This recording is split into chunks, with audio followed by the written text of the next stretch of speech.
Two big guys going at it, boy. This is a big guy battle. Wow.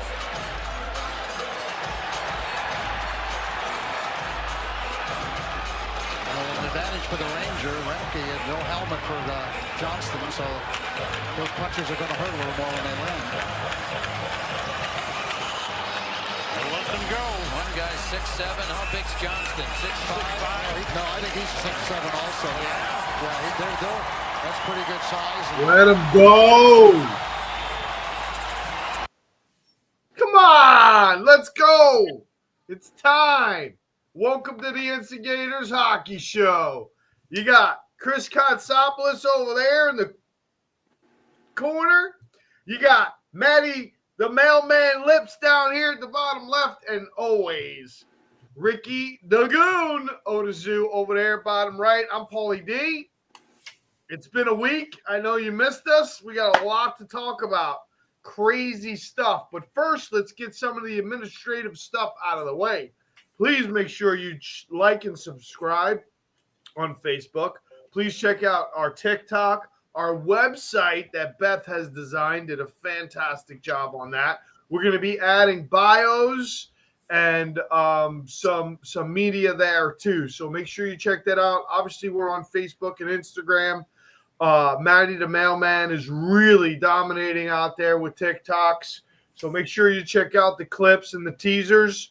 And, of course, you know, you got to check out Hockey World Order with Ricky. And I know Maddie helps him out a lot. So make sure you're involved in everything that we have. Please like and subscribe everything. And at the end of the show, I got a couple of other announcements. But we'll get right into it. Got a lot to talk about. Welcome back, gentlemen. Kotze, you back from Lake Ontario? Yeah, wish I was still there, but you know, you know how it goes. Yeah, I'm back here in Pennsylvania. So I want to cover this really quick because it was an awesome time. I was at the Ranger Tampa game, as you guys saw on Facebook. I met a fantastic. You want to talk about Ranger fans in that place, dude? And I honestly, you know, with the way the Rangers are playing, we're not going to talk about it much, but I want to talk about this family. But the place was enamored. It was insane with Ranger fans. And I met Tommy and Barbara Pansino and their son, who I actually didn't even get his name because we called him Kreider all night long. The kid looks exactly like Chris Kreider when he came out of college. And his cousin was there. And what a great family. They sat next to us. We had a great time. Obviously, it was a blowout as a Ranger fan. But I just want to thank them. They are new subscribers to our program. So I want to welcome them. And obviously, the chat is open. So feel free to comment and ask your questions. We'd love to have them. And that's it that I have to say with that. It was a pleasure to meet them. And I plan on maybe doing a couple more hockey games with them. Awesome. Yeah, it was a good time. Good time. We'll talk about it in a little bit when we get to the Ranger stuff. I guess I'm going to start off. We do have a lot to talk about. I mean, who's hot, who's not. We want to talk about Bedard and Celebrini. We want to talk about Brady Tkachuk coming back in practice. I want to mention, obviously, and Ricky's got the video, Charlie McAvoy apparently is out indefinitely. And when they say indefinitely, I would imagine he's going to go on long-term injured reserve. But he took a puck to the face, and it was pretty damn bad, I guess. It doesn't look that bad in the video. You got it, Rick? You sent it to me? Give me 2 seconds. Yeah, I'll have it pulled up for you in a second. It doesn't look that bad in the video, but boy, oh boy, oh boy. You know, I think he got like, what is that? The orbital bone cuts. That the face is all fractured and everything. So I don't know how long he's going to be out. Yeah, I did. I seen the video real quick. I didn't think it looked that bad. But you know what? Usually when they don't look that bad is when they're the worst. You know, you've said that a ton. Yeah, I mean the bad ones never end up being injury. You know, no show. Big time injuries or anything like that. But here it is. Ricky's going to share it with us. Or not, but it hits him right in the mouth pad and It's queued right up there off for the you, Paulie. chin by the looks of it. It's a What's that, one-timer buddy? that I think maybe Kareem to react, and I'm not sure if this goes off Kastelik or not, but it hits him right in the mouth pad and right off the chin by the looks of it. Hold on. Let me try Sure that if this again. goes off. All right, Manny. All right. Well, anyway, bad news for Charlie McAvoy and out indefinitely.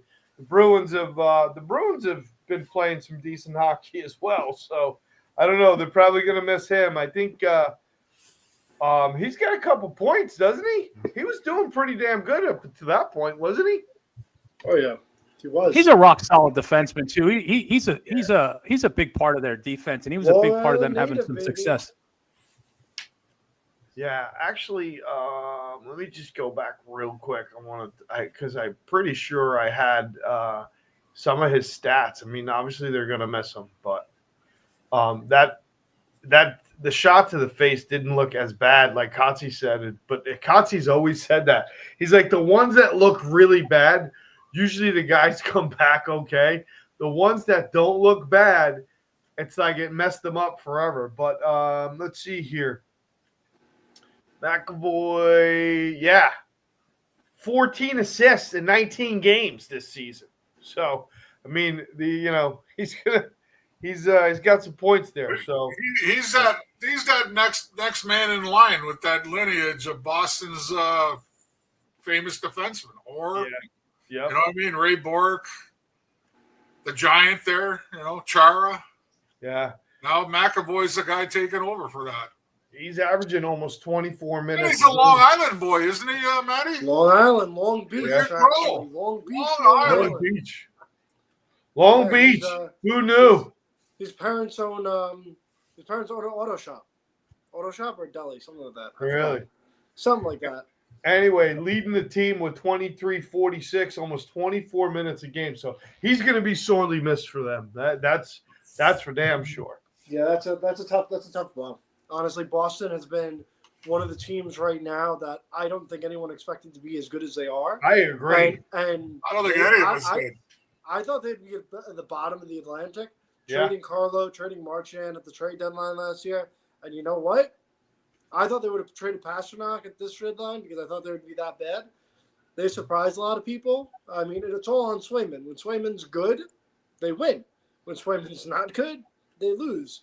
I mean, I think that goes with a lot of goaltenders, but Swayman's very hot and cold, and so far he's been pretty good, and Boston's hanging around. They might actually make the playoffs this year. For a They long time. also got a little surprise there with that Morgan Geekie. Isn't he another guy that's scoring quite a bit of goals for them 12, last 13 couple goals years? right now. I mean, I know who he is, but I never thought he'd be a big goal scorer. And I guess he got 30 goals one year. And he's continuing it again, I guess. Yeah. He's an amazing fantasy hockey player so far this year. I have him on a couple teams, and he's a surprise point getter right now. He's playing really good hockey. Yeah. Well, they win by committee, that team. It's been for many years now. They never really, I mean, they've had some great players, but they never really have that player, that superstar, and they find ways to win by committee, man. They just Pasternak's kind of that superstar, no? Pasternak. Well, I mean, he's definitely, like I said, he's a great player, but I don't consider him a superstar. I don't consider him like a McDavid. And I differ with you on that one. I think he's a superstar for sure. I think Pasternak on his game is better than Kucherov. Pasternak is one of the best personalities I've ever met in sports. I got to hang out with him at the draft here in Nashville. And he had the funniest way of handling the autograph seekers of anyone I've ever seen. So really? Pasternak literally said, bring me everything you got and tape a $20 bill to each one. I'll sign everything you want with the most pristine, perfect signature, but you're paying me $20 a signature. And he sat there and took their money and he signed everything they had. Wow. I got an interesting comment here on TikTok as someone said that in the Washington Post, so take it with a grain of salt, Trump and Putin want to stage a KHL and an NHL event. Whew. What do you think of that? I mean, why not? I love it. What do I think about it? I love it. I think it's great. I know Koski's going to love this one. Why? He wants to see hockey played. Hey, listen, the more people who watch the game internationally, the better the game is. Who cares? What's the KHL going to do? They can't hold our jock when it comes to talent. I mean, Be an exhibition, if anything. it would be embarrassing. Putin would take his shirt off. He'd skate over to Trump, pull his jersey over his head, and beat him up. I mean, it would be funny. Yeah, and then 12 of those KHL players would go missing the next day. Wow, I'm not saying a word about it. I think it's bullshit. That's what it is. Oh, how we digress. The debacle we call the Instigators Hockey Show. What a All start. right, other news is Brady Tkachuk is back and practicing. Ottawa always could use Brady. I mean, he's one of my favorites NHL players right now. I know, Kotze and I have been talking about it for years, man. What a guy to start a franchise with. I was hoping he was going to come New York's way, but doesn't look like that's ever going to happen. I mean, he might retire with us like Phil Esposito did, but Hey, easy, big boy. I played with him his last year. Espo, Marcel Dion, Wayne Gretzky, Lafleur. Lafleur. Want to keep going? We get every NHL player 15 years past. But 15 years past their prime. Want me to keep going? Yeah, Brady Tkachuk coming back for them is going to be huge. Listen, Ottawa's held it up pretty good though without him. They've held up pretty good without him, so it should be nothing but icing on the cake for him. Well, Ottawa's another team. Ottawa's a good hockey club, boys. They're going to live and die on their goaltending. That's their problem. They're going to live and die on their goaltending.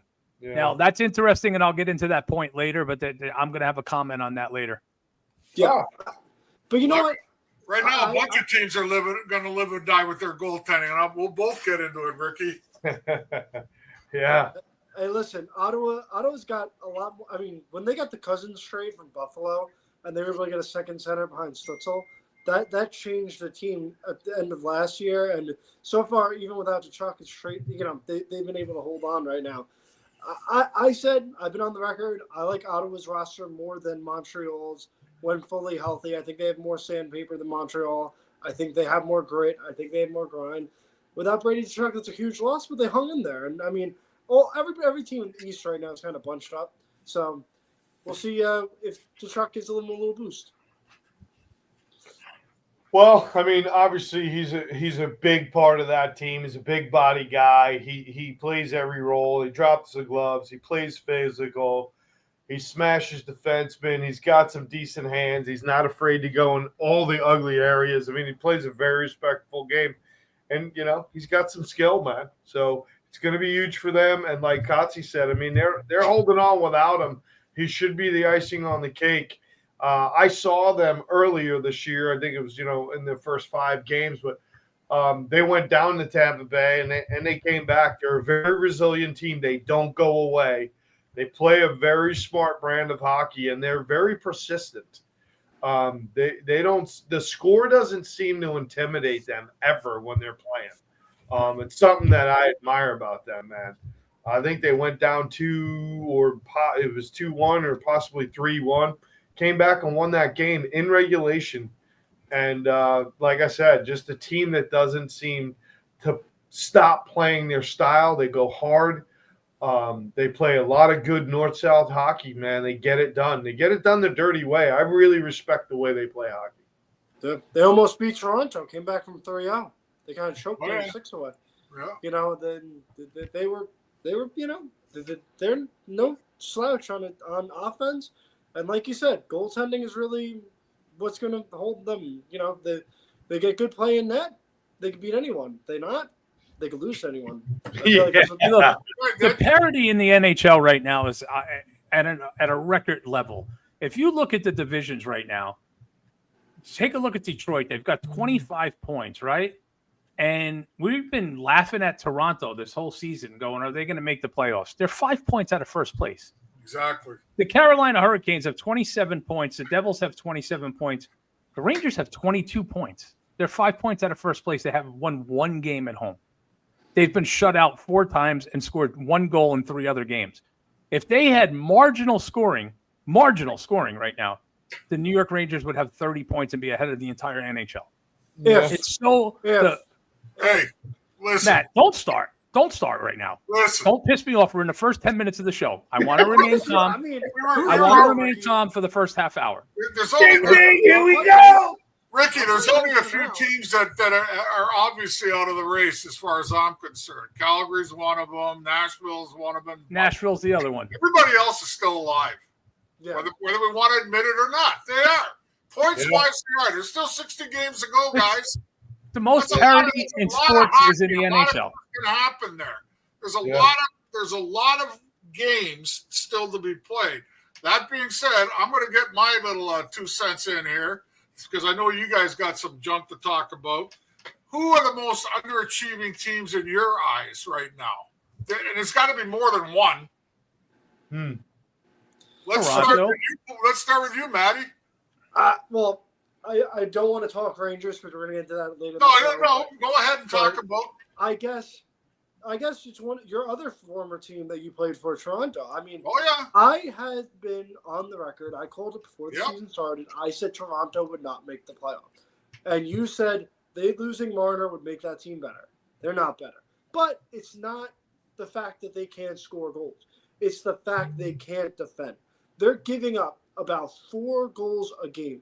They're relying on their offense to score 5 goals a game to get a win, and you can't do that. You can't expect your offense to score 5 goals a night, and they're just getting lit up on defense. Now, they had a nice win against St. Louis yesterday, but prior to that, they were just finding ways to lose. They were up 2-1 the other night against Chicago, and Chicago came back and had a strong third period. Toronto was a team that you could legitimately make a case last year that they were the second-best team in the league. They pushed Florida to 7. They gave Florida the best fight. Obviously, they got bounced in the second round. But they gave Florida a better run than Edmonton did last year. And so if you being realistic, Toronto was probably the best team, second best team in the league last year. And right now, they're not a playoff team. Now, could they bounce back? Sure, there's still plenty of time. But I'm going to hold on to it. I don't think they make the playoffs. All right. That's what I said before season. What about you, Ricky? Who's your underachieving team besides the really quick right now? Elliot Freeman's reporting as we're on the air right now that Adam Lowry has just signed a 5x5 with the Jets to stay in Winnipeg. That's my underachieving team, I would have to say, in my eyes, is the Vancouver Canucks. I thought Vancouver would be better than what they are right now. They're struggling to put the puck in the net, just like a lot of teams that are struggling. They're not getting the goal scoring. Another team that's losing 2-1, 3-2 on a consistent basis. I thought they'd be a little bit better than what they are. I kind of figured Buffalo would be what they are. Buffalo's terrible, but I don't ever see Buffalo getting better for the next 4 or 5 years. And I have to agree with Matty. Toronto's not as good as people thought they were, including me. I thought Toronto would be much better. But again, they're 5 points out of first place. So how bad could it be? Yeah, I agree with almost everything you said, but I don't agree with you on the Marner thing. What you just said, it's defense that kills the Leafs, and you think they'd be better with Marner? Well, I mean, come on. You didn't re-sign Marner, right? So you had all that extra cap space to add depth. All they added depth was on forward. They didn't add any depth on defense. I'm not disagreeing with it. Their problem is defense. It always has been defense. Depth, right? And it's not offense. It's defense that kills them. They needed more depth on defense. That's the problem. Well, yeah, I'm not arguing that. I'm agreeing with you that it's the Leafs' problem is goaltending and defense right now. It's not offense. Not at all. So they don't really miss Marner, but they missed what they should do is, like you said, they should maybe go and make a trade for a bona fide goaltender before the season goes down to 2 completely. Second of all, Ricky, I got one on you, Ricky. How come nobody's mentioning the great Alex Ovechkin Washington Capitals? You know, the team that led the league last year in points? Where are they in the standings, guys? They're beating up Edmonton right now, so let's watch what we say. Boy, that's real hard to do, lady. Didn't somebody else beat them up? Well, they can score on an empty net. That's good. I got my 2 cents. Buffalo beat them 5-1, Ricky. You talk about underachievers. Well, let's ask a question, Kotze. First of all, I can't stand. Where's the Washington Capitals? I'm not a Washington Capitals supporter whatsoever, but let's be honest with each other. Last year was a total fluke. That team was not that good. That's when every star aligns in a single pattern. That's not what everybody said during the season, Ricky. Everybody was marveling at how great they were during Alex's parade. Wait, excuse me. Hold on 1 second. Kotze, you know better than any of the four of us. The NHL media pumped the tires on the Washington Capitals because of Ovechkin last year. They made it sound like they were the 1987 Edmonton Oilers. I agree with you. But that team wasn't that good. I'll even admit it. I was like shocked at it, but I gave them their props last year. All the stars aligned for that team. They were the opposite of Nashville. You don't go get 100+ points like they did last year, and all of a sudden stink a Rooney this year. How'd that happen?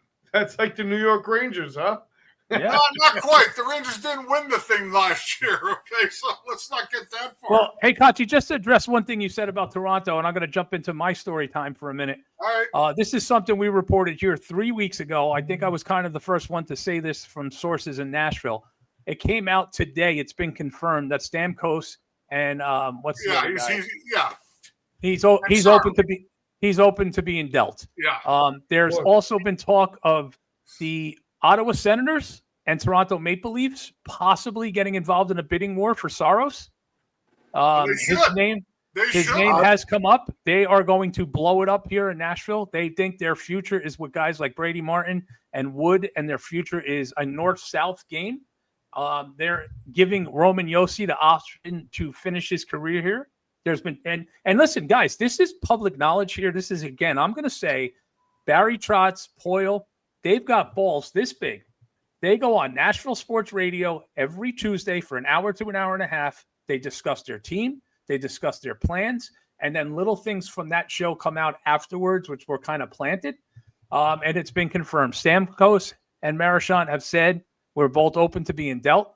The Saros thing basically came out in the last couple of days that there's been some tire kicking from some Canadian teams. It's been identified as Ottawa and Toronto. I think the one puts one over the top on the other. What do you think, Maddie? What do you think of Ottawa against Saros? Ottawa, I don't see. Do you really think Ottawa would need Saros? I mean, listen. He's still a top five guy with a good defense in front of him. I don't see Ottawa trading for Saros. I could see Toronto and I could see Edmonton. I don't see. I think Edmonton.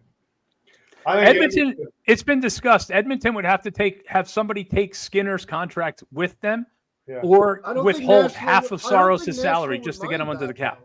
Well, I want to back up a minute.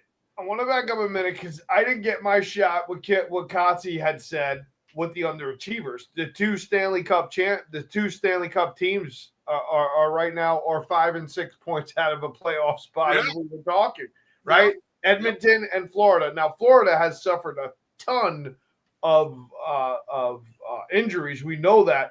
And I wonder, though, are they going to get – I mean, I don't think so, but it could happen where they get so far in a hole, by the time they get the team back, can they make a run? That would be my first question. And then, obviously, Edmonton, we all know Edmonton needs real goaltending. I think they have – some other components that defense. I mean, I'm not a big fan of what's his name, the kid in the back there. What's his name? Nurse. Bouchard. Both. And Nurse. Yeah. I mean, I'm not a big fan of either one of them, but those two teams are, I mean, we can understand Florida, but Edmonton right now. There's got to be a discussion. They got to be worried at the fact that they got a lot of great offensive players here. They're out of a playoff spot. They've been 2 back-to-backs going to the Stanley Cup, and now, I mean, they don't look great. And like you just said, I mean, they're getting beat by marginal teams too. So, what happens there? I think Edmonton should be a huge conversation for us. This isn't a slack team. I think this went to the conference, the Cup Finals twice, and has one of the leading scorers of our day. I think this is the weirdest season I can remember in a long time in the NHL, because in the West it's Colorado, a tier below them is Dallas. Then it's kind of like everybody else, and then it's like the bottom feeders like Calgary and Nashville. And in the East, everyone's kind of so bunched together that you could even have teams that wouldn't make the playoffs could probably beat playoff teams in a playoff series. Like, this trade deadline is going to be huge because so many teams probably are in it or not in it. Adding a piece or two can put them ahead, or losing a piece or two can put them further back. So I've never seen as competitive 20 games into the season where you look at probably could have 24, 26 teams that are in the playoff hunt legitimately. Usually you see teams bottom out a little bit by now. But listen, back to the point with Ottawa, I don't see Ottawa getting Soros. I see Toronto maybe getting Soros, but I don't think Skinner would be a bad move if Nashville took him back. You don't want to totally bottom out. And there's not nearly as much pressure playing in Nashville as there is in Edmonton with Connor McDavid and Draisaitl. That's a tough contract to take back for anybody, Matty. What is it? But it's not that much. It's $3.5, $4 million. It's not that much for a starting goaltender. But he's not a starting goaltender. He's not. Is he getting $4 million a year? Very up and down. But hey, listen. If you can maximize the return for Soros, which if you're in Nashville, you're not going anywhere. Don't you take a placeholder goaltender for now, take the contract back and say, said, hey, you want Soros, you need to give up a first and a prospect. Now we're taking Skinner back. You got to give us another sweetener, either a second-round pick or another first. Don't you think they would want to maximize their asset return? I would say so. What about Forsberg, Ricky? Again, he was the person mentioned that he would have the option to stay. It's his decision on what he wants to do here in Nashville, according to what came out here. He would make a nice fit for a team that thinks they got a shot and be not the number one center, not the number one center, but be back up to the number one center. A team like that. I think Nashville's already got like 2 firsts and 2 seconds next year already in the draft. Like they had 3 firsts last year. He would fit in though, Ricky, on a team that's pretty good right now, or that thinks they got a shot. And they don't have to put all the pressure of him being the number one center on it. You know what I'm trying to say here? Like they already got a little bit of loaded top line, maybe to help out that second line a little bit. Oh, absolutely. Absolutely. He's a player, man. He's a player. No doubt about it. There's no doubt. Hey, listen, I was a little off. This contract's not bad. You're right, Matty. His contract is $2.6 million. Oh, he's not a lot. Yeah. Skinner's not bad. Listen, the Leafs, if the Leafs don't fix their defense and fix their goaltending, I'll have to tip my hat to Matty. Even if they creep into the playoffs, they'll be one of the worst teams as of now. Hey, listen. They'd be one of the worst teams to get in. I'd give them Susie if they take. They give up 4 goals a game and they score 4 goals a game. That's not good math. No, that's not good. That's what they do. I'll throw a name out there.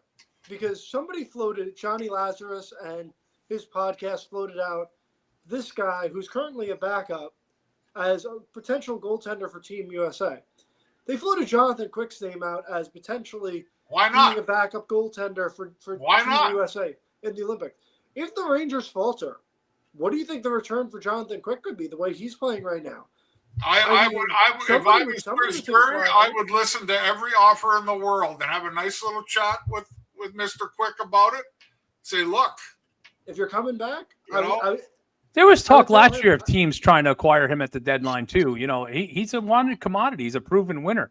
I also think the day he retires, a real gentleman though. I would have a talk with him first and say, look, correct. Here are our options. I would say, are you? Is this your last year?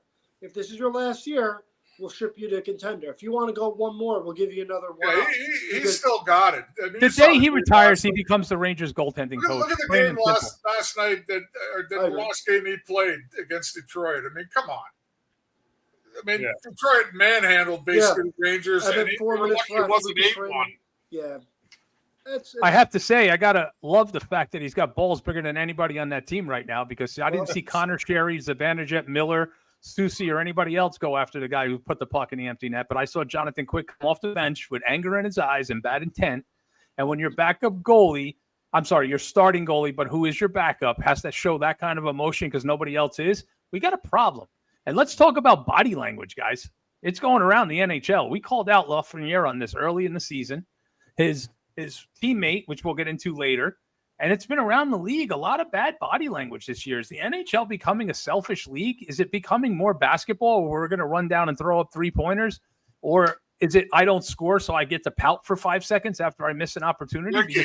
Ricky, you know I'm why? not enjoying it. You know why? You know why it's happening? It's because they got it on the goddamn screen right after every play, and every player automatically has to look at the screen at what they just did.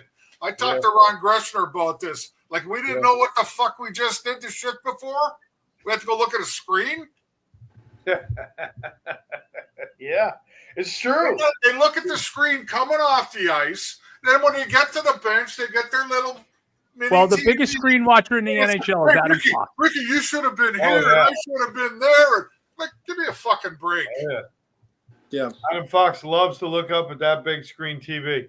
And Hey. this is Adam Fox's look. This is his go-to look. Yeah. All right, come on, let's move on. We got a lot to do. Obviously, I want to talk about some point getters. We talked about obviously Nathan McKinnon with 33 points, leading the league in points and goals at 14. And then Matty, I know you wanted to bring up. We have to bring up.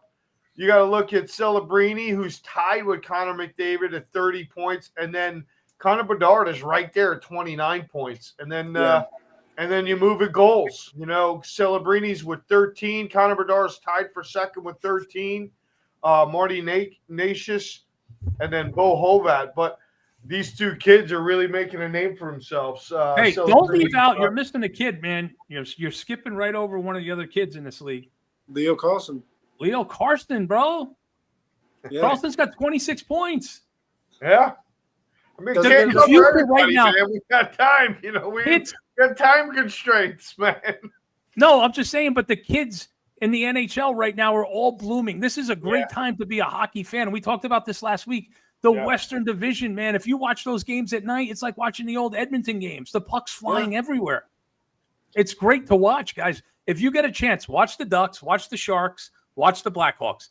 I absolutely have taken to the Chicago Blackhawks and the Ducks as my 2A and 2B teams, and I love watching their games, guys. And if you're out there watching this show and you're a Ranger fan and you want something to watch after we lose 2-1, go watch a Blackhawk game. Go watch a Sharks game because those teams are putting up points and the games are exciting to watch. Yeah, Chicago really surprising me. Yeah, And celebrating Bedard, this rivalry is going to be so fun. They each had a hat trick last night, and they're both looking sensational. Celebrini 30 points in 20 games, Bedard 29 in 19 games. They're right there. One's 20, one's 19. The future of the NHL is so bright when you look at the last 3 first overall picks between Bedard, between Celebrini, and Matthew Schaefer's on pace for 30 goals as a defenseman, as a rookie defenseman that's 18.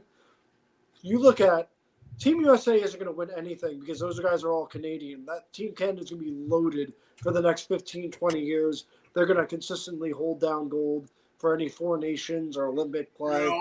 But this is just fun to watch. The league is getting younger. The league is getting more exciting. And you know what? I'm all for it. I'm so happy. It goes in decades when you look at it, though. Like Crosby and Ovechkin's careers are winding down. They took over the NHL, them too. I'll admit it, okay, with Ovechkin. Then McDavid and Matthews, okay, whether we want to admit it or not about Matthews, they kind of took it over, and McKinnon, okay. Now you got the Celebrinis, now you got the Schaefers, now you got the Bedards, now you got Carlsons. I mean, so the NHL, it just seems every time somebody's starting to wind their careers down, there's always a new, fresh group of players that are taking it over. And those 3 names that you just mentioned and we just mentioned, they're going to be there for a long time. And I'm with Matty. I was on it at the beginning. He was on it at the beginning. Schaefer's a stud, period. Plain and simple. I will say this. The last 3 first overall picks are head and shoulders better than the previous 3 first overall picks as Lafreniere, Power, and Slavsky. So I mean, you know.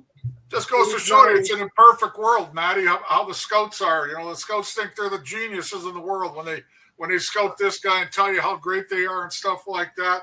Hey, I'm living proof. I was never drafted, so who was wrong there? Listen, I'm bitter because the Rangers destroyed the Islanders 9-2 in a meaningless game last year. they lose that game. They're in the Islanders' position. Matthew Schaefer's wearing a blue shirt right now. So, yeah, I'm a little bitter right now because I would have loved Matthew Schaefer on the Rangers. Yeah. Just saying. No, the league's in good hands with these young guys. There's no question about it. 100%. I mean, you still got guys like Makar, and they're like, what is he, like 27 now? 26 years of age. I mean, it's not like he's over the hill either. No. Yeah, he's pretty amazing. That team, I got to say something about that team, though. Boy, oh boy, you know one guy we don't talk about on that team that I think Carolina made a mistake trading was Nashus. They just extended him. Boy, 8 years, oh boy. 92. I thought when he played in Carolina, he was actually better than Aho. I agree. I agree with that. Yeah. Yeah. That's another guy that Drury had his hand on his ass with a checkbook in his other hand, waiting as a free agent this year and never made it. Every target is gone. Every free agent's being locked up early. I think teams are smart right now. They're not letting guys get to free agency. Have you seen the list that they keep posting up in Canada with the 12 free agents, that how they're doing so far this year? There's only 2 guys under the age of 30. They're all 32, 30, 34 years of age. Every one of them. Yep. The two From top Cousins in Ottawa is a free agent after this year. Right. Oh, wow, okay. He's 30 years old now. Let's give Really? some love to some goaltending also, because there's a bright group of young goaltenders in the NHL right now also. You know, you look at Askarov out in San Jose. You got Dostal, if I'm saying his name incorrectly, correct me, in Anaheim. But you've got some really good NHL goalies. I mean, 22, 23-year-old kids that have come up. And I'll tell you, this kid in Columbus is going to be special. The kid we played against the other night, he's going to be really good. Graves?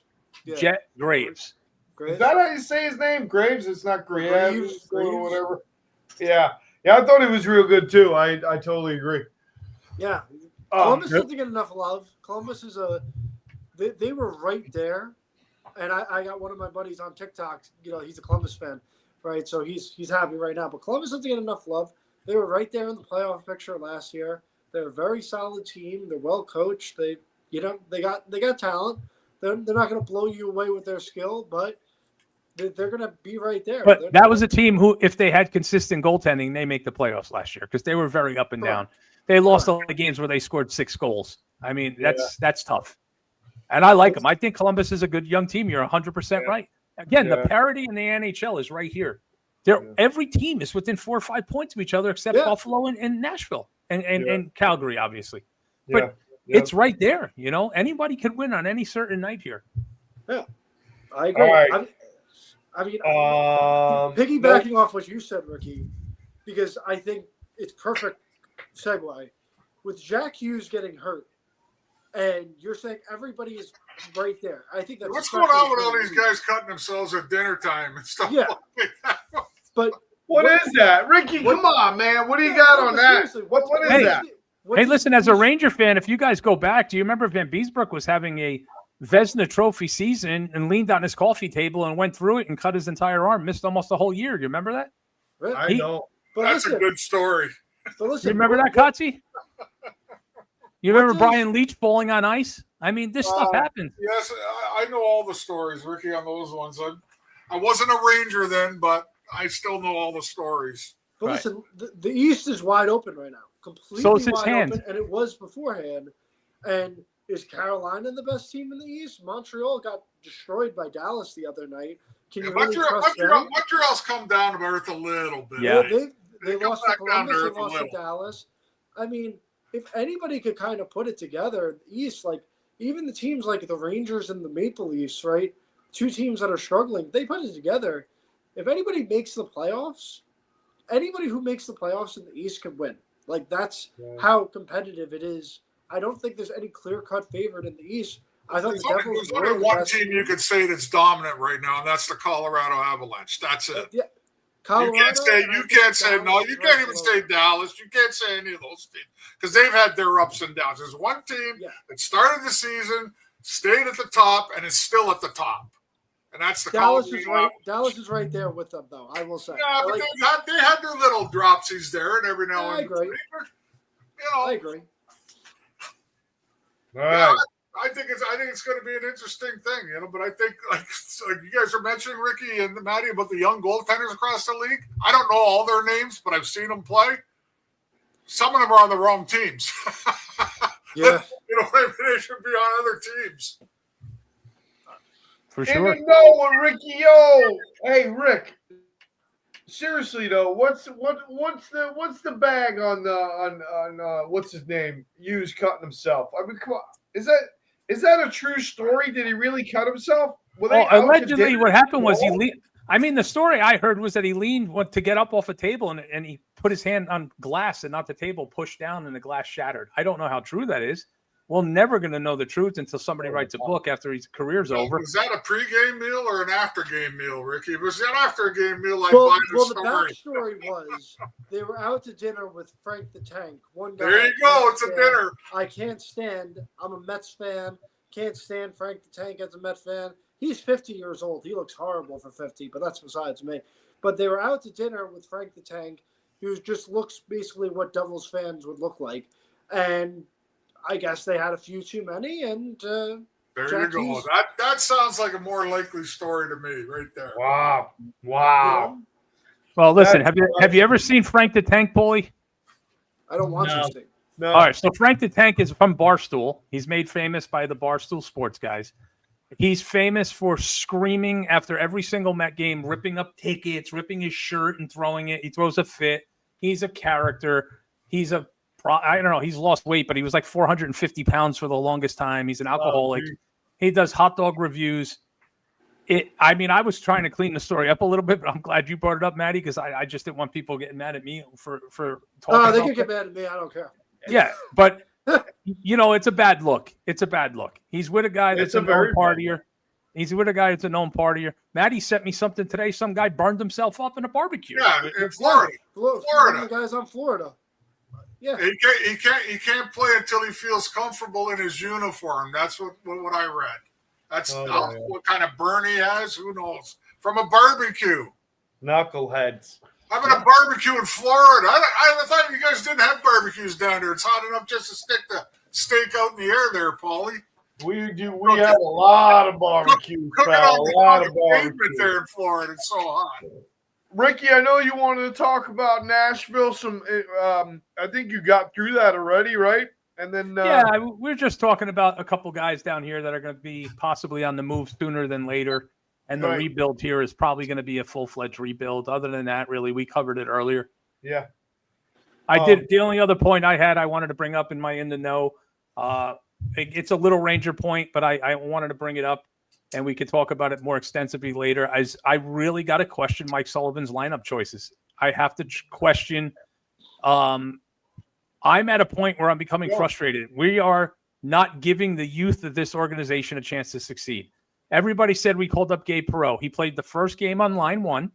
He played the second game on line 2, and he finished the third game on the fourth line. I don't know what the kid did to deserve that. Okay. The first game he came up, they had a great first game. He got some points. He played well. The Rangers look great. Sullivan is playing Sheary over Edstrom. He's playing Radish is finally on the fourth line. Radish is crashed down to earth. And Berard is down in Hartford lighting things up. Otherman went back down to Hartford, and he's putting up a point a game. I got news for you. I think the next call-up for the Rangers is going to be Rubrick. Dylan Rubrick is scoring probably a point a game average. I think he scored goals in 4 of the last 5 games. He's 6'7". He's a monster of a forward, and he's what this organization needs. The Kotze, I swear to God, I love the saying that you said a couple weeks ago when we were talking, and you said Florida wins games because they have big asses. I love that. I love the way you said it. It just makes it simple to understand. And if you look at the team that don't have big asses in the NHL right now, they're not successful. Buffalo has no one. The Rangers are a small team. You cannot dress Panarin, Perry, and Borozinski in the same lineup ever in the East and think you're going to win anything. You can't win in today's game, Ricky. Sorry, you can't win in today's game with the way the rules are. You can't hack no more. You can't slash no more. You can't hook no more. You can't tug no more. So what defeats anybody trying that to do to you? A big body. Right. It's hard to contain a man with a big body. No, Matty, I'm not jumping into Rangers. I'm discussing size. No, we're good. We're good. We're We got to go on the Ranger stuff. Well, I was just going to make a point. Like, we're looking at teams that are playing better. Maddie and I both love Anaheim, right?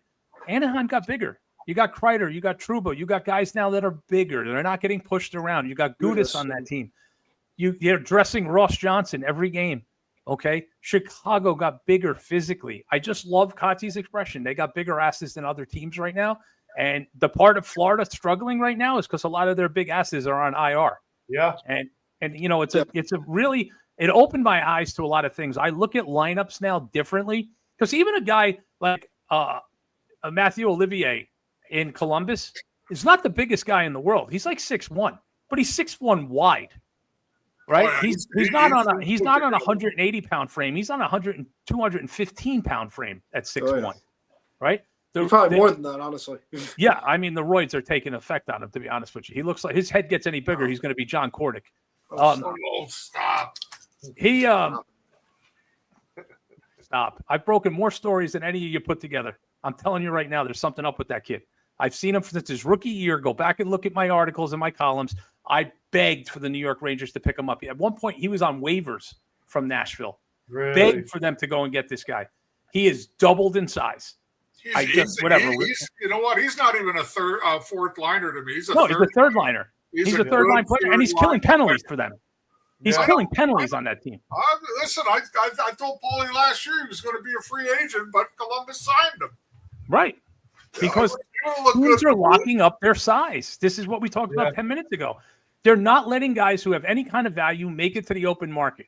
And they're getting home time, a little bit of home team discounts with everybody except our guy. He wants to make all the money in the world.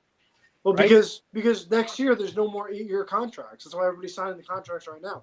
Next year with the new CBA, the most you can offer if it's a re-sign is 7, and if it's a new team, it's 6 years. So a lot of the guys are taking advantage of that, which is why I was very shocked when Connor McDavid took 2 years because they're getting rid of the 8-year deals with the new CBA. Yeah, but with him, 2 and 6 is 8, right? I don't have to take my socks off for that one.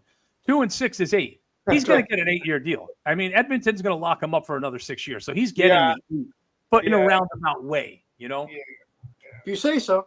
And I don't know that. I'll be honest, man. There's a part of me that believes that. I mean, obviously McDavid, wants to win. He's a winner and he wants to win, and I just don't see him as a lifetime Oiler, man. I don't believe that. That's going to happen. I think he's going to want to move out, and I think that's why he did the 2 years. I think he felt like they were in that window where they were going to win now. But I'll tell you one thing. I think he's regretting signing that 2-year extension. I think he signed that in part to, hey boys, we're gonna rally. I'm signing. I'm all in for 3 years, and hoping that the team would rally behind that. The team is that's what I thought since that. I think he signed it in good faith. I disagree with you. I think he signed it in good faith with Edmonton. But here's the key to it. He's given them 2 years. Right. And if they don't do something within the next 2 years, that's when he's going to walk. Right. We'll be gone. That's exactly my point. This is a public relations contract. Yeah. I gave you the opportunity. Absolutely. So when I leave, don't get mad at me. Absolutely, 100%. That's exactly what that deal is. And that's exactly what I said. The gift makes sense for him. So I don't want anybody painting the walls black when I leave. Yep, exactly. It's all about 100%. 100%. I agree with you 100%. That was my whole point. It was smart for him to do the 2 years, like you said.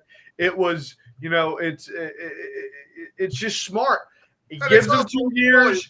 They're at a cusp where they're going to go. We all know how the NHL works. You get this window inside the cap. It's also you have to succeed.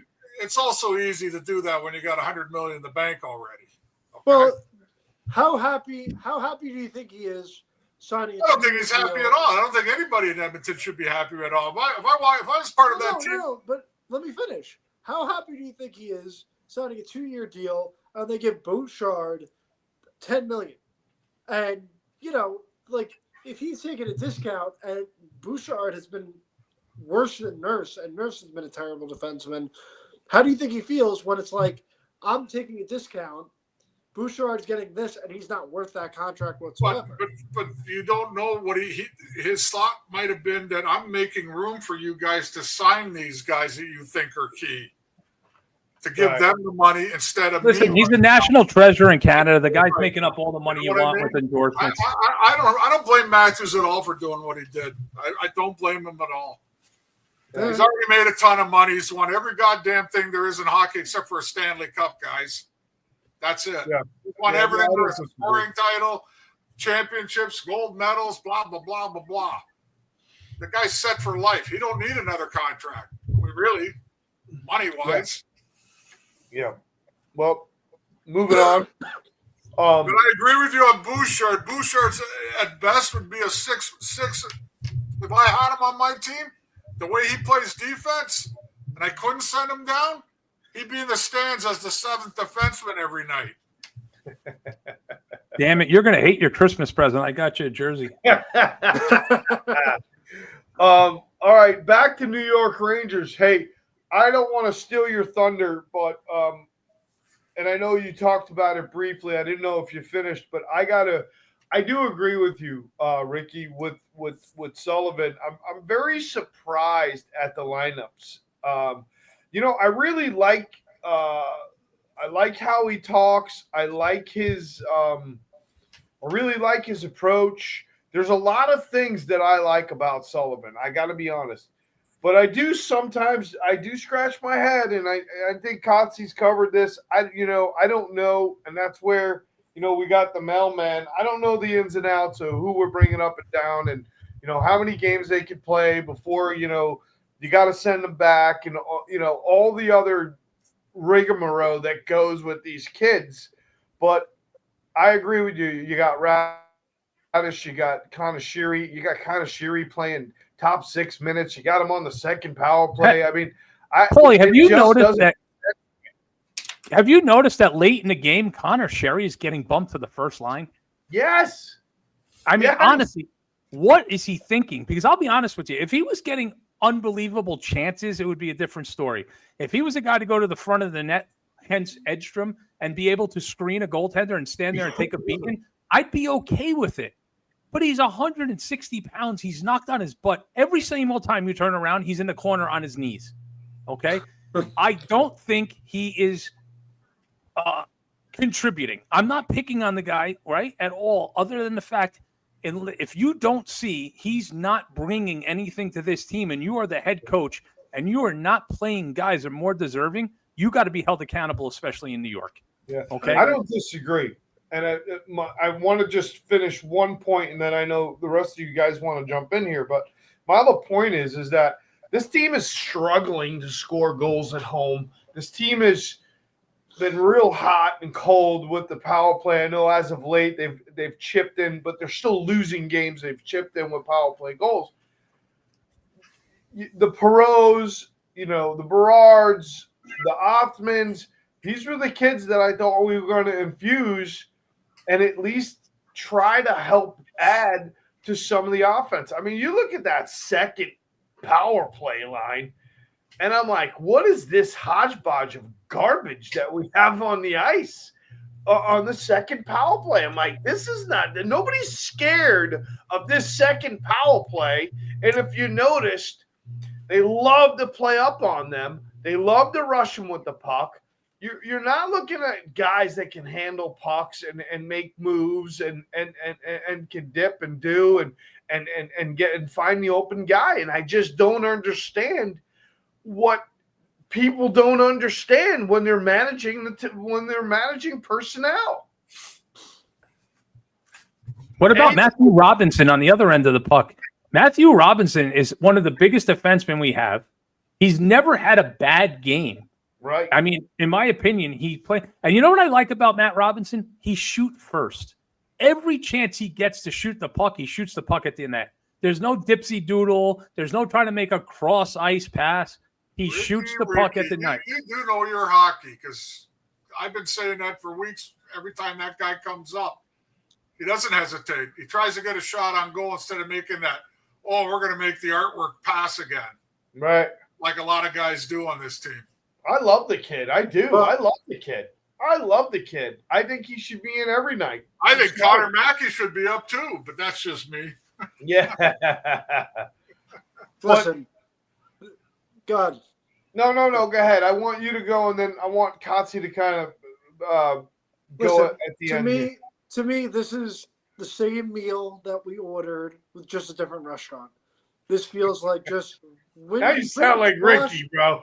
You've been hanging out with Ricky too long. Same meal, different restaurant. Rinse, wash, repeat.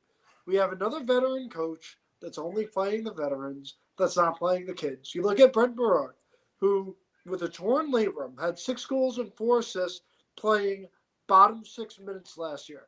Again, with some pretty terrible line mates. And he can't even crack the lineup right now. We're playing Connor Sheary and Johnny Brodzinski, and it's almost a detriment that Johnny Brodzinski scored last night because now that's going to keep him in the lineup, and he's just not the answer. Okay? Parsonen hasn't played horrible. I think he deserves to be in the lineup over those guys. Berard can at least play bottom 6 minutes. You want to say, oh, Othman and Perot shouldn't be playing because you need to give him top 6 minutes? Okay, fine. But Berard's a guy who's played on the 3rd and 4th line. Let him play. Let him scrap. Let him do what he does. He's impressed me a lot in the preseason, and then you bury him in place of Connor Sheary. Listen, Sullivan is just Matty, what did Chernobyl do to get scratched? Because he came up, right? Came up, looked great in his first game, had a scoring chance. Second game, pounds the living shit out of one of the Detroit Red Wings, right? Every Ranger fan is like, oh, my God, we got another big dude who's not afraid to throw the body. Oh, wait, he's back in Hartford. What is the deal? Why are these guys not giving 5? Why not give a 5-game must, like, do or die? Perot is scoring a point a game in Hartford. He's played 10 games. He's got 5 goals, 5 assists. Okay? Otherman sucks. He's played 15 games. He's got 5 points. Okay? Rubrek's played 15 games and has 8 points, 4 goals, 4 assists. Give these guys a 5-game opportunity. You're not doing – if you come up and have one bad game, then you know what? JT Miller, Zibanejad, Panarin, and all these other guys that are out there loafing their asses off should be scratched. Because you're not going to make an example. It's not going to happen. Exactly. But that's what makes me angry. Like we got another retread coach. You summed it up perfect. He's playing to make himself look good. He's coaching to play his veteran guys. He's not doing what he sold himself as to this organization's fans. I'm going to infuse youth. No, you're not. You're not. And one more point I just want to finish on. This team is really missing Matt Rempe.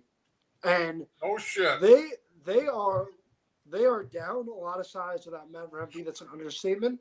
But they have lost toughness. The last 3 games against Columbus, against Detroit, they have been bullied.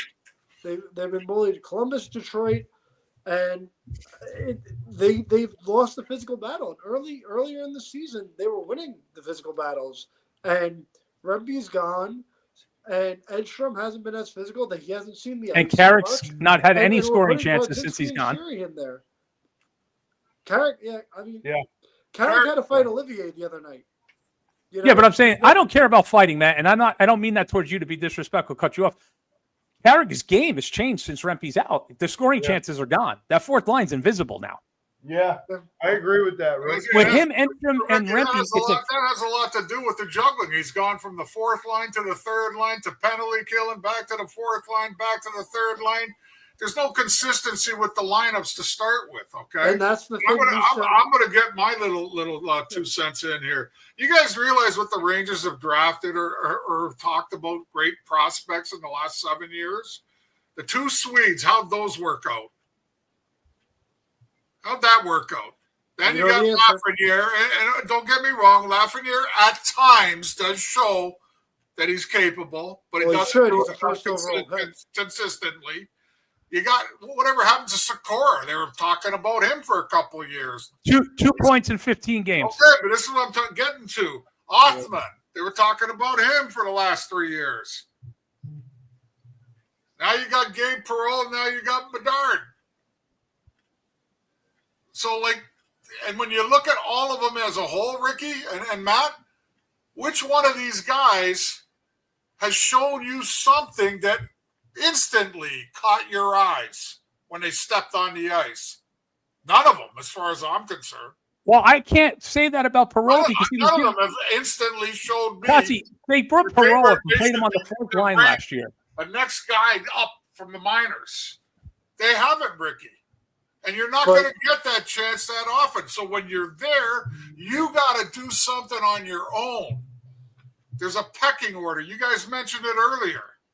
But how many of these guys? There's always a pecking order in today's game. It's not like it was when I played, Ricky. If you made $250,000 and they didn't like you, guess what? You were fucking gone. Today it's different. How many of these guys would play a full season, and the first 30 or 40 games they might have 6 points, but then the next 50 games they might have 30 points because they're on a bad team? I'm not arguing that, man. What I'm arguing with you with is if that's the case, then Ricky's right. Then maybe we should bench Panarin one night. Maybe we should bench JT Miller one night. But they're not going to do that. Well, you know what? Hey, let me ask you a question. After last night, JT Miller. I'm so glad. Right, because after last night, how is he on the ice the next game they play? Because how do you dress him after what he did as your captain? Kotze, you're a fucking NHL player for 15, 16 years. He pulled that bullshit. I guarantee you, Beck, Hospital, or McPhee, one of you would have kicked the shit out of him in the dressing room. One of you would have pulled him on the side and pulled him in practice and said, you pull that bullshit again, one of us is going to stick a stick down your throat. JT Miller is struggling. There's no question he's struggling. He's a struggling guy. And everybody forgets, like what I said earlier, he's also 32 years of age now, Ricky. Bullshit. Because you know what? Let him talk. Let him talk, Matt. Let him finish. Why is it bullshit? No, I'm just saying. What JT He's Miller. 32. He's also 32 years old. He did a lot in Vancouver there. He was not only a good scorer there, good point producer, but he was pretty physical for that team too over there. Be nice to hear here. And he's not doing it here. For some reason, he did great at the end of last year. So far this year, it's been nothing but a struggle for him. Period. Yeah. End of story. Yep. Well, you handed him the keys to the franchise. You said, here's the C. You're wearing the C. 62 days after he got named the C. He was named captain September 16th this year. 62 days after he got named captain, he quits in a game on a shift in a 1-0 game when you're fighting tooth and nail for a playoff position, when your mantra was no BS coming into the season, where you want to be quote-unquote an FU type team, smash mouth in your face, and you quit on the ice as the captain of an NHL Original Six franchise? That is unbelievably pathetic. There was to be fired for this because that's on management picking him to be the captain. There was another captain a few years ago that on Christmas Eve they played a game and they asked him what went wrong today. He goes, I don't want to talk about it. It's in the garbage already. Remember that one, Paulie? Apples and oranges. Another captain of the team. That's what he said into the mic, live in the dressing room. If I was a teammate then, I would have fucking punched him right out for saying that. Yeah. I'm not going to mention names, but it's not that hard to figure out. Well, listen. I think obviously watching this team struggle. They're just an inconsistent team, guys, period. It's all there is to it. Right, but Kotze, there's inconsistency and then there's lack of effort, okay? I have to say. That's what I'm talking about. One night they look really, really good. Yep. Even if they're not scoring. Let me ask you a question, right? When Laba was moved up. When Laba was moved up and played with Lafreniere and Cooley, he looked fantastic, didn't he? That line should have stayed together. Right. Now he's playing with Radish and Sherry, or he's playing with Sherry and Brzezinski, and he looks like shit. Okay? Wonder why. If I could see it, right, I've already named myself the consigliere to James Dolan. Okay? Larry Brooks, God rest your soul, it came out that he was secretly talking to James Dolan and giving him information on size and who the Rangers should try to get with and who should be playing and who shouldn't. Well, I'm putting myself in that position. Well, I did a little video today. James Dolan, you cannot have your coach, your savior, dress Brzezinski, Sherry, Radish in the same lineup and consistently charge your fans what you're charging them because you're robbing money. If you're listening to Brown as for the proper stuff to put on your team, then you're an idiot. Hey, do you remember, Kotze, Do you remember a Saturday afternoon on Fox when Yager got run through the boards by Fedoruk? Tom Rennie was the coach, and Fedoruk took a 30-foot run at him, blasted Yager, took him out of the game. And the very next day, James Dolan came in the paper and told Sather and Rennie, if my team is ever embarrassed like that on the ice physically again, you'll both be gone. The next move was they went out and got Colton Orr the next year. They beefed up the team, and they never were embarrassed again. That's when Dolan was caring about the product he put on the ice. Before he bought a Sphere, before he started playing guitar with Henrik Lundqvist. By the way, he's a great guitar player, Henrik Lundqvist, much better than goaltender. He 100% has not given a crap about this team since Sather ran it into the ground, okay? Because if you had any care in the world and you had your first-round overall pick, your second overall pick being developed by Jed Ortmeyer, you don't have a pulse on your organization. I get it, Ricky, but like Larry, I mispronounced his name. Larry Brooks, like you're going to listen to him for hockey advice? Seriously? What? He was a reporter. What did he know? What did he know about scouting and stuff like that? God rest your soul, Larry, but give me a fucking break. As an owner, I'm listening. I'll tell you what, he might know more than Jed Ortmeyer. Might know more than Chris Drury. I doubt that, Ricky. I read the Post religiously over the last 30 years. Okay, I've read Larry's columns. And if he had his way, there'd be no tough guys at all in the NHL. Oh, I beg to differ with you on that. I beg to differ. Bullshit. He wrote them all the time like that. Bullshit, because he was the first guy to come out in the New York paper and defend Rempe and insist on Rempe being in this lineup. He changed over. He was against fighting his whole career as an author and as a post writer. Okay, look it up, Ricky. Don't bullshit me on this one. All I have to say is against it all. We agree, Kotze, because the organization's too small, and you cannot dress the lineup he's dressing. Okay, I want to turn it around on a positive note. I still think, we're losing a lot of games, guys, but we're losing games 2-1, 3-2. Our defense looks good. Defensively, the team looks good. Defense is not a problem. That's why, Sullivan's done a good job no matter what he did when it comes to defending his part of the ice. It's the other part of the ice that he can't get going. He can't get these guys, clicking.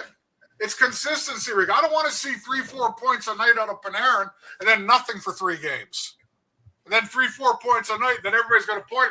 Well, look at him. He's got a point a game average. That ain't what we want out of him. I want a point a game every game out of him. Same thing with Zibanejad. Same thing with Miller. Same thing with Laffey. Same thing with Trocheck. Same thing with Fox. These are your guys that have to score. Well, I'm score consistently. I'm so glad you guys have me on here that I could be the prophet and I could say I told you so last week when everyone was so high after the winning streak that, we're going to make the playoffs. I've said it. They still might make the playoffs. Matt, they're 5 points out of first place. Matt, your argument doesn't make any sense.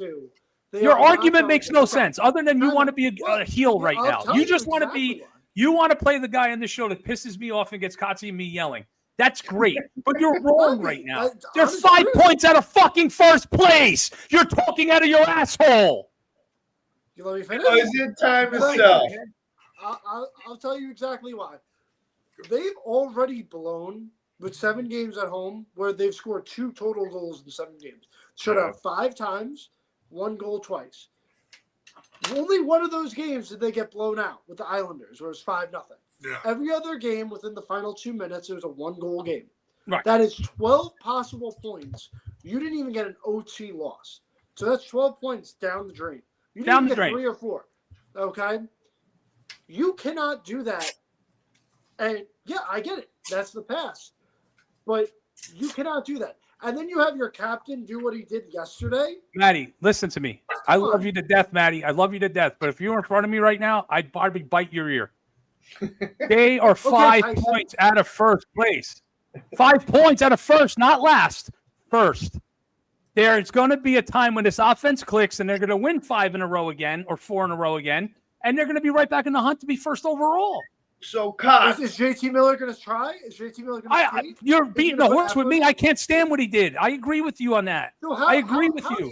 How do you think the locker room is going to rally when your captain, when your leader pulls that crap that he did last night? Kotze, I'm asking you because you've actually. I wouldn't be happy at all. How would you? Did you ever wear a letter? Did you ever letter on the sweater? No, but a couple of times I wore an assistant in Hartford a couple of times because somebody was hurt. That's it. Right. But here's the kind of guy I was in the dressing room. I knew I wasn't the be-all, end-all at the top of the list, but I also knew I wasn't at the bottom of the list of the 18 guys and 2 goaltenders. I was a guy that played against the best players, and I killed penalties. That was my job. But I also was a guy that if I thought you were being a dickhead, I didn't care who you were. I would tell you right to your face, and I would tell you in front of the whole fucking team. So if that's what you think about the captain of the New York Rangers right now, I guarantee you I would have fucking went up to him and said, "Hey." Now, who on that team will be you? Who on that team will tell JT? Matty, it's a different time period, Matty. These guys are all different. Doesn't matter. It does matter. It does matter because they're not programmed like that. I mean, Matty, listen. They're not programmed like that. Listen. This is a different style. Hockey's become a video game, buddy. And I listen, I love you to death, and I think the world of you, kid. But it's a different time period right now. These guys are worried about stats. They're worried about goal scoring and TV commercials. That's it. Most of these guys don't give a fuck. A lot of these guys don't give a shit if they win a cup, right? A lot of these guys don't care if they win a cup if they make the money. Yeah. That's what's wrong with sports, bro. Yep. Listen to me, Matty, here's an example that not to do with hockey. You've got major league fucking baseball players who are deliberately throwing balls to gamble on themselves because $4 million a year ain't enough. Think about it. You got basketball players throwing games after their yearly income in a lifetime exceeded $48 million, but they had to throw a basketball game because there's no freaking integrity to sports anymore. Nobody wears that jersey behind you. I guarantee you, Matty, that you love that team more than half the guys on that team, that you respect that team more than half the guys. Look at me. Look at this fucking house, okay? I got their emblem tattooed on my body. I am in books. I've beaten the fucking shit out of Flyer fans in the Spectrum. I've ripped Billy Smith's fucking toupee off his head. Read the book. I'm in them. I'm an asshole. I could have got killed in Philadelphia. Nobody cared about it's hard for players to self-critique themselves today because of the money they make. That's my point. I never made millions. I made enough to make a good living, but I didn't make enough to put in a bank and say, fuck everybody. I don't have to worry about anything. So I had to worry about my performance night in, night out, because my job was still on the line if I didn't perform. If I went 10 games or 12 games in a row where I was minus 20, I was in trouble. Yeah. Today, if you're minus 20, but you're making $11.5 million a year and you got 5 years to go, they yell at you. You get in your fucking Ferrari, you go home to your 8-car garage, and you go, I guess they were. I'm just saying that's how they are today. How do they get mad at themselves? There's not a lot of guys that get mad at themselves anymore. They'll say the right things, but I don't think all of them feel that way. I don't think they do. I got to tell you guys, I really enjoyed riding in the passenger seat tonight. You guys did a great job. Proud of every one of you. Show us your new beer mug. Pick up your beer mug again. That was fun. That was a lot of fun. So many things that we covered.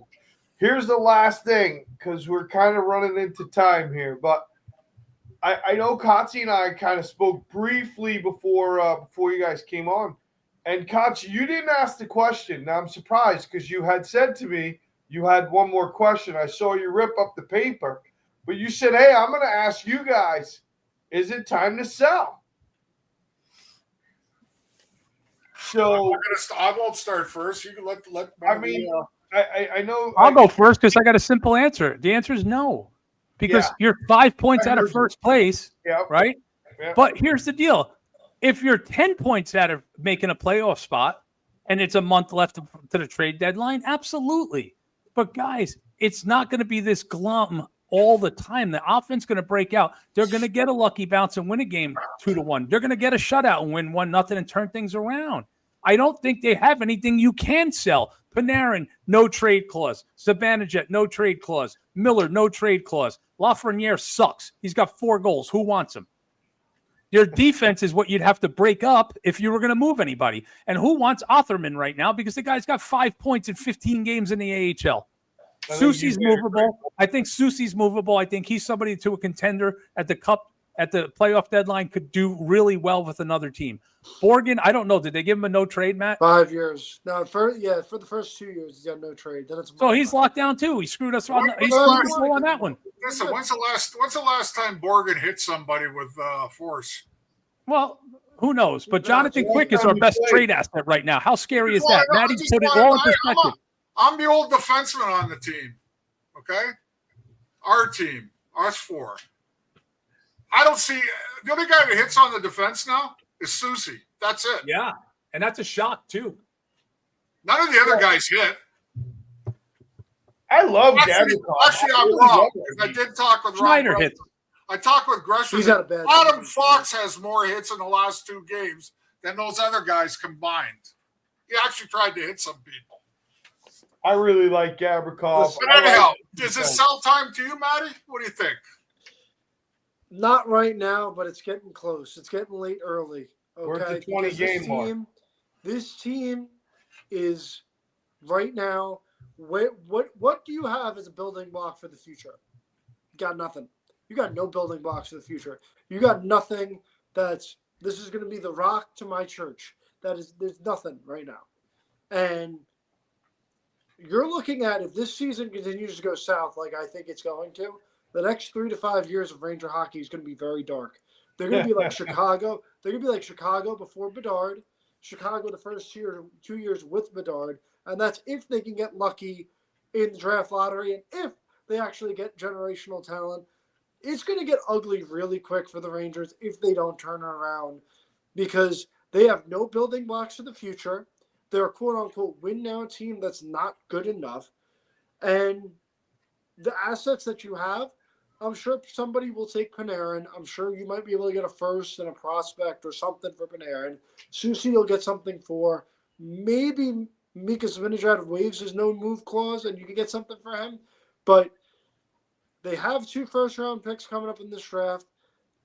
Like I said, it's going to get ugly. If they don't turn it around and they don't figure it out, they're going to need to start to sell. It's not going to go nearly as well as it did in 2018. So you're not ready. We're at the 20 what do you say, Paulie? What do you say? I think it's a little early to sell, but I will tell you, we are at the 20-game mark. I really don't want to go past 35 games if we're really not showing that we can. I tell you, who else has been pretty disappointing to me and nobody talked about is Igor. I don't think he's been sharp. I don't think he's been great. He's had a couple of nights, but he's had some other nights that his goal against average is .249. I get it. He makes the problem with Igor is he makes the amazing save, and then the shot that you just like would expect him to save, he lets off. What happened? Yeah, and that's what happened against Vegas. He let up 2 soft goals, but he had some unbelievable. What did you consider a soft goal last night? Second goal. He doesn't do good with one Miller quit. Ironically, Hutton's goal was soft, Ricky. There was no screenshot. He had the right angle. He said 2. I was just wondering which one because I saw one that I thought. I was just goaltender. He was in the right position. The balance was there. The technique was there. But he's getting beat over his shoulder consistently this year. He didn't tighten up the guys on a weak shot. Yep. You know? Yep. So all right, so I'm gonna agree a little more with Ricky here. When I look at the numbers, 5 points is nothing when you're 20 games in. 5 points is a lot when there's 10 games to go. Right. So I think that they hold on to what they got right now, but I also think like Matty too. Maybe I'm gonna go a little deeper, Matty. Maybe about 60 games. Then you got to start thinking. Hey, Artemi, are you willing to go be a hired gun for one team and, waive your no trade clause? Same thing with, any of those guys at the top of the list. You have to. If you're going to rebuild, you got to rebuild from the ground up. But I will say this too. We always talk about generational hockey players. I don't want to see any more of this bullshit Olympic scouting stuff.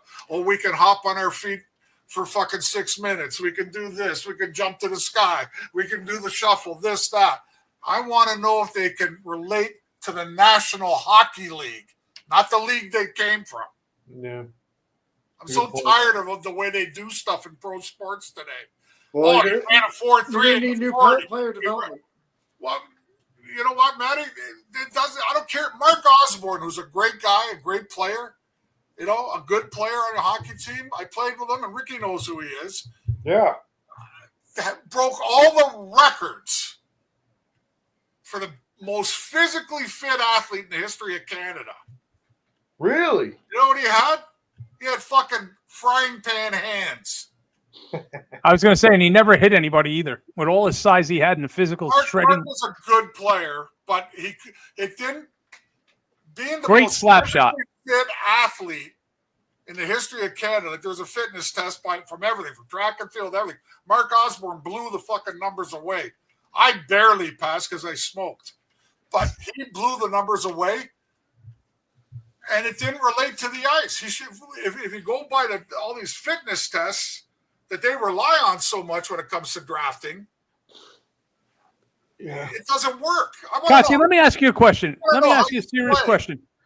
Would you say, because you know this more than any of us, and you've probably been around it, if you were a scout, would you take, and hear me out, would you take a 6'2", 185-pound European that dingles and all over the place, or would you take a flyer on the 6'1" Canadian kid that was 210 and can run somebody through the boards right now?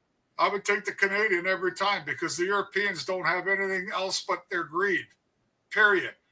Okay, so you just made the right point because this organization over the last 10 years, Matty broke it down 2 shows ago, I believe it was, has taken the dangle every single time over the north-south player.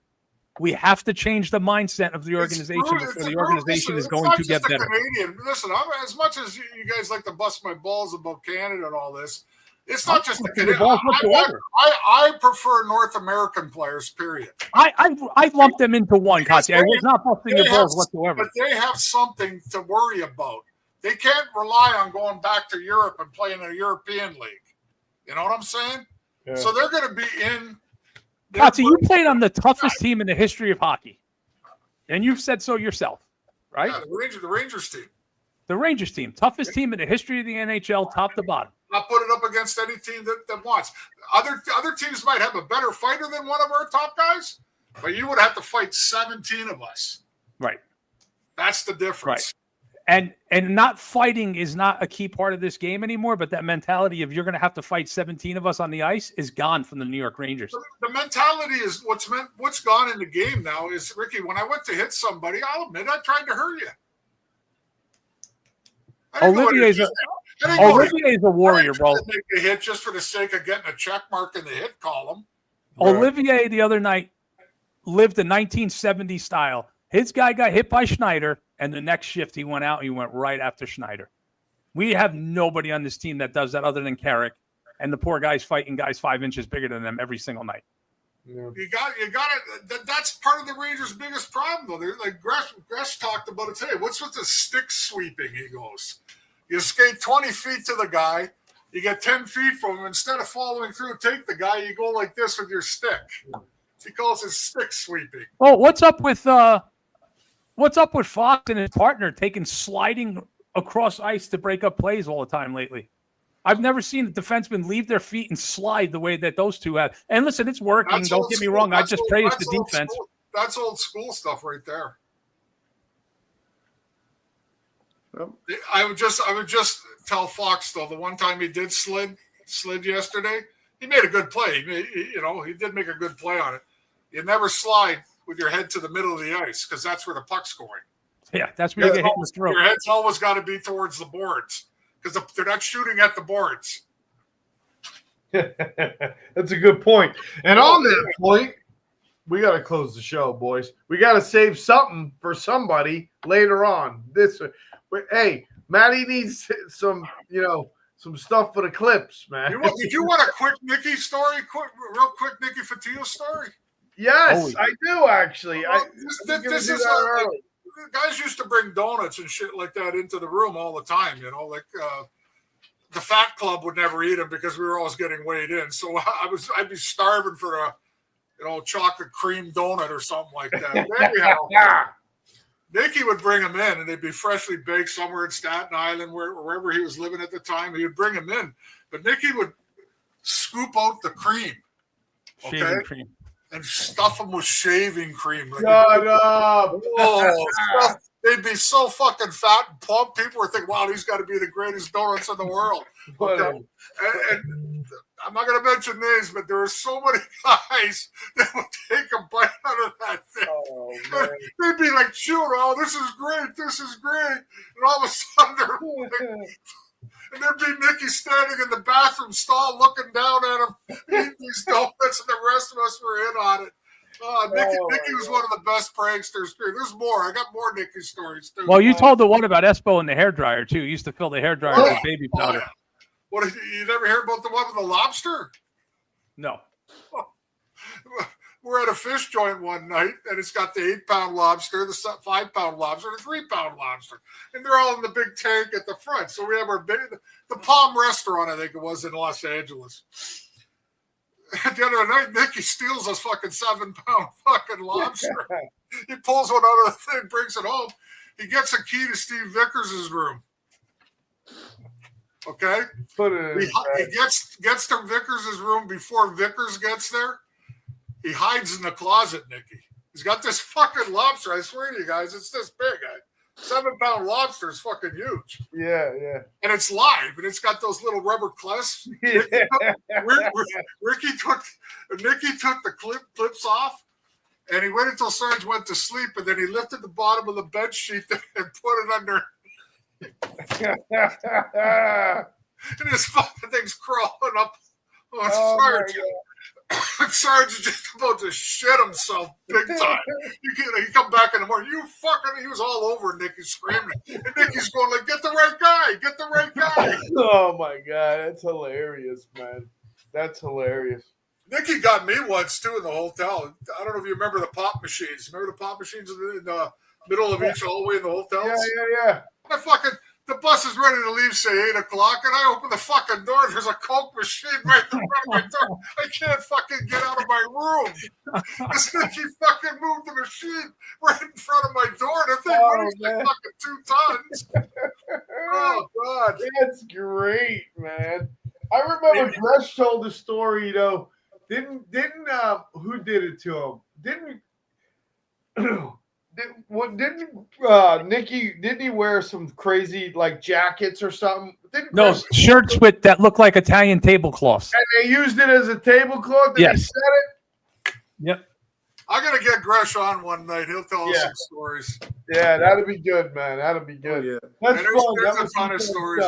I think the really good story too. And Maddie, if you ever get a chance, or Paulie, I'm sure maybe you didn't read it either, but the book Ratso Sloman wrote called On Thin Ice, a season with the New York Rangers. I'm in it.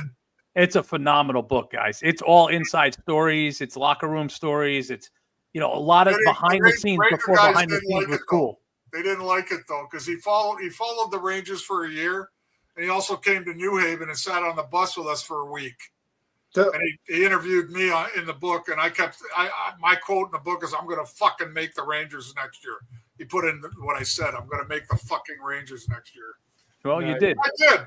But, there was a lot of talk in that book, a lot of inside stuff and funny stories like this, what we're talking about. And, it's pretty good. But if anyone ever got tortured by Nick Fotiu, it had to be Ron Duguay on the rookie shave, right, Cut?